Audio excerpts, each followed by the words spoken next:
So we spent the bulk of this week focused largely on visual storytelling as a matter of single images and to a great extent monumental scale. And we started out with that 17-foot long bull in the caves at Lascaux in France and ended with the giant self-portrait of Murakami as an inflatable sculpture in 2012. But I don't want to leave this topic without looking at one other set of conventions for storytelling in still images, which is to say we'll look at time-based work a little bit later on in this course.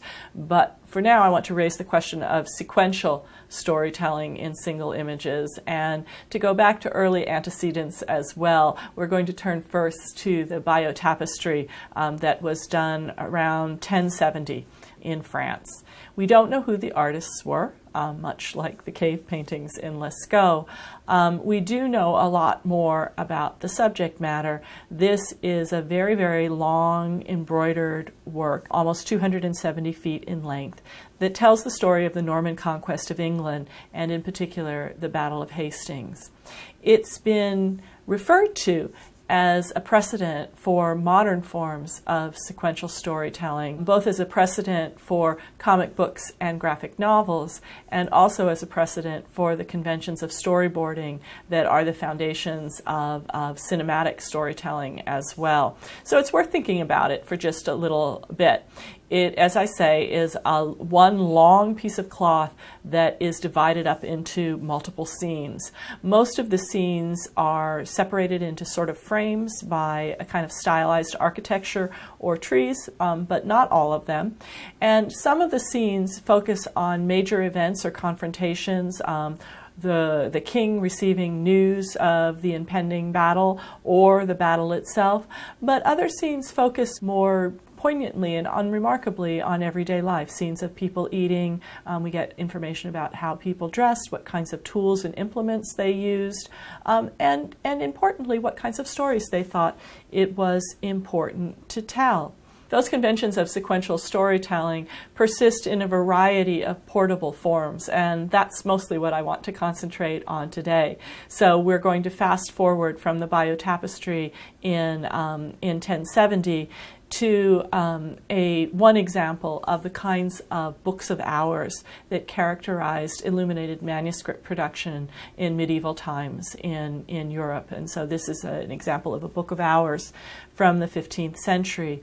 Again, we're looking at portable works that tell a kind of story, and books of hours are very cyclical stories tied to the seasons and changes in activity over the course of a year that marry text and image on the same page. They were drawn from the stories of the Christian Bible, but they're highly prized as much for the window they offer onto the particulars of daily life in the Middle Ages as for the familiarity of those biblical references and stories. So medieval illuminated manuscripts like this book of hours are important early examples of artists organizing text and images on the pages of a book in order to tell sequential stories.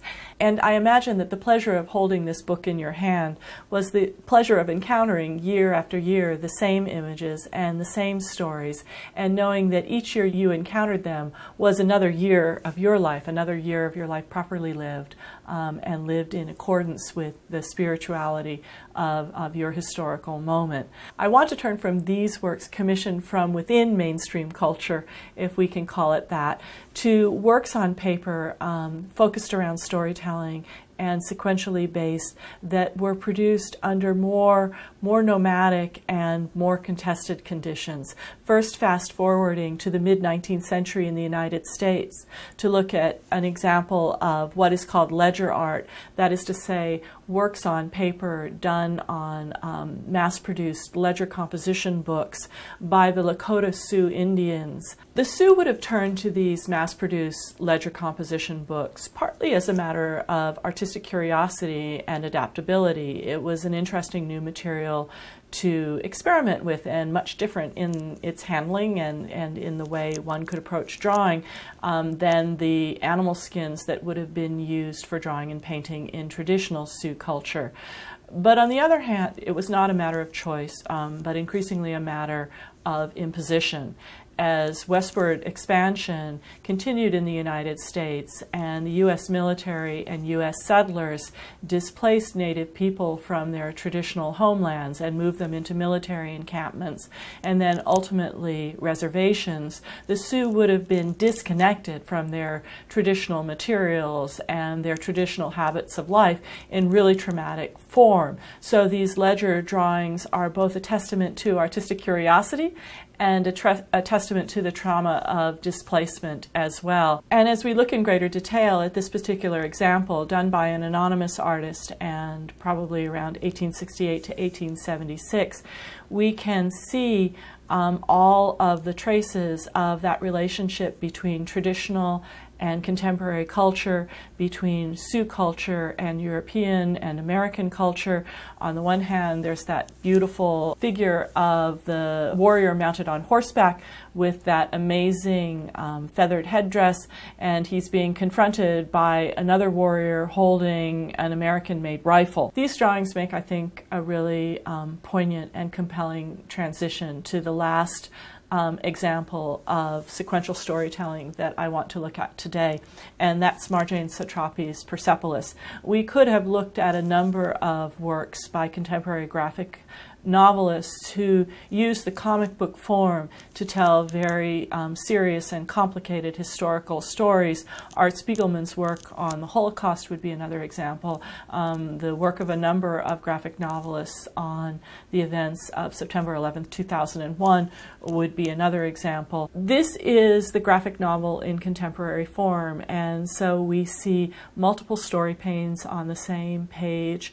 We see the ability to mobilize what really are cinematic conventions in graphic novel form, everything from the close-up to the sort of great mise-en-scène set at the bottom of this picture, crowd scenes and individual expression, and also the use of that kind of gap between frames to allow a transition from scene to scene that is not seamless but narratively driven.